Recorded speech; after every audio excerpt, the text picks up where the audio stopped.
નમસ્કાર મિત્રો, આજના નવા વિડીયોમાં આપ સૌ દર્શક મિત્રોનું હાર્દિક સ્વાગત છે।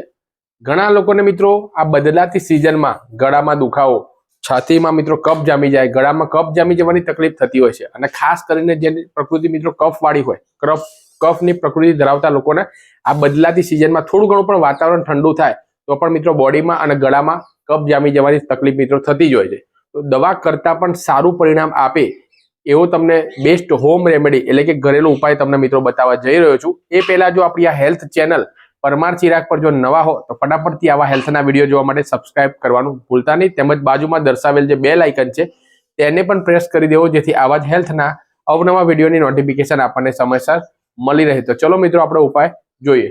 તો મિત્રો ઉપાયની અંદર માત્ર રસોડામાં રહેલી આ 3 થી 4 વસ્તુની આપણને જરૂર પડશે। તો નંબર ફર્સ્ટ એટલે કે પહેલા નંબર પર મિત્રો આવે છે એ છે પાણી।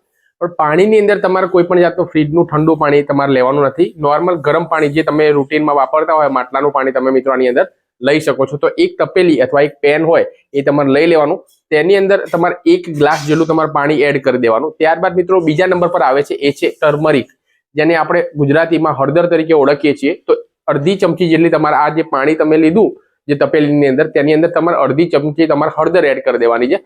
ત્યારબાદ મિત્રો ત્રીજા નંબર પર આવે છે એ છે 2 નંગ જેટલા તમારા લવિંગ, જે તમારા રસોડામાં તમે વાપરો છો તો 2 નંગ જેટલા તમારા લવિંગ લેવાના છે। અને ત્યારબાદ ચોથા નંબર પર એટલે લાસ્ટમાં મિત્રો આવે છે એ છે કાળા મરી। જો તમારા 3 નંગ તમારા કાળા મરી લેવાના અને ખલની અંદર તમારે 3 નંગ જે કાળા મરી લીધા એને તમારે ડાયરેક્ટ નથી નાખવાના, એનો તમારે ઘરે તમારે પાવડર બનાવી દેવાનો। હવે માર્કેટમાં રેડીમેડ પાવડર મળતો હોય છે મિત્રો, પરંતુ તમારે ડાયરેક્ટ પાવડર તમારે નહીં લેવાનો। આખા જે કાળા મરી હોય એ 3 નંગ લેવાના, વાટીને એનો પાવડર બનાવી દેવાનો। અને 4 પત્તા એટ લાસ્ટમાં મિત્રો આવે છે એ છે તુલસી। ઘણા બધાના ઘરે મિત્રો તુલસીનો છોડ આસાનીથી મિત્રો મળી જાય છે જોવા માટે।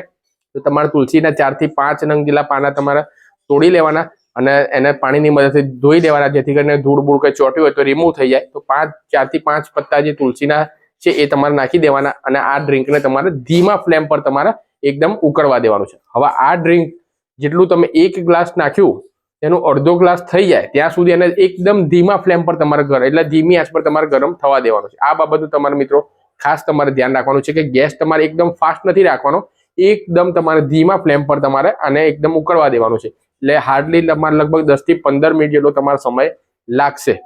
હવે આ ડ્રિંક તમારું મિત્રો રેડી થઈ ગયું। આ ડ્રિંકને સવારે તમારે પીવાનું છે નરણા કોઠે। જી હા મિત્રો, નરણા કોઠે જેવા તમે ઉઠો છો એવા બ્રશ કર્યા પહેલા તમારે આ ડ્રિંકનું તમારે સેવન કરવાનું છે। જે લોકોને કફ મિત્રો જામી ગયો હોય અને ગળામાં અને ઘણા મિત્રો જોડે જઈએ તો ઘર છાતીમાંથી મિત્રો અવાજ આવતો હોય છે, એટલો બધો કફ બોડીમાં આ ઠંડુ વાતાવરણ થાય, બદલાતી સિઝન હોય તો થઈ જતું હોય છે। તો વધારે કફ જો જામી ગયો હોય તો તમારે દિવસમાં 2 વખત આ ડ્રિંકનું તમે સેવન કરી શકો છો। અધરવાઇઝ તમે સવારે નરણા કોઠે મિત્રો 1 વખત કરશો 2 દિવસ સુધી તો પણ તમને સારું એવું પરિણામ જોવા મળશે।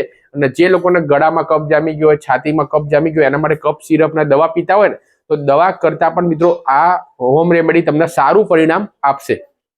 પરંતુ આ ઉપાય તમે જેવું કરો છો તો તમારે 1 થી 2 બાબતનું તમારે ખાસ મિત્રો ધ્યાન રાખવાનું છે। બહારનું તમારે તીખું તળેલું મેદાવાળી વસ્તુનું કોઈ પણ જાતનું તમારે સેવન કરવાનું નથી।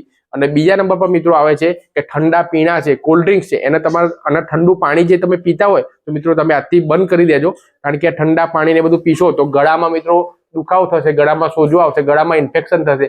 ધીમે ધીમે મિત્રો ઠંડા પાણીના કારણે ગળામાં કફ અને છાતીમાં જો કફ મિત્રો વધારે પડતા પ્રમાણમાં જામી જતો હોય છે।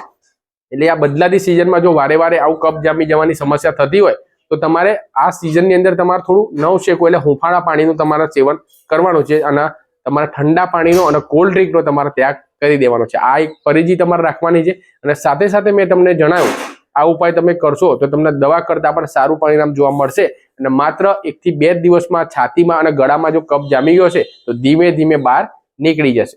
જો તમને મિત્રો વિડીયો પસંદ આવ્યો હોય તો લાઈક કરીને આગળ વધુ ગ્રુપમાં શેર કરવા નમ્ર વિનંતી।